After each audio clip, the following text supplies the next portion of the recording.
Hidden in the woods of Little Rock Air Force Base, 8 government employees oversee a $4.4 million contract, which enables 67 maintenance contractors to extend the capabilities of the combat airlift fleet.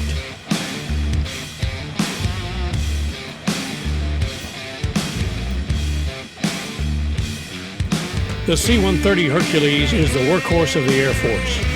Each engine and propeller that arrives to the warehouse has hundreds of flying hours.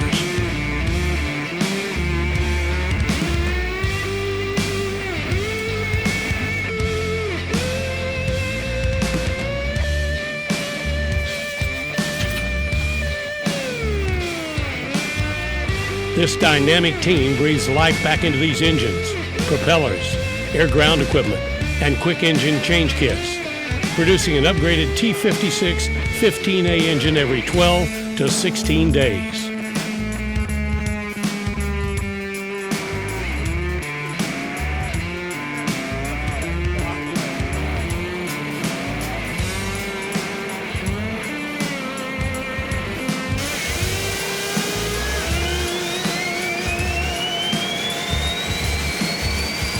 Across the globe in various wartime and humanitarian missions, you can witness the different variants of the C-130 fleet in action.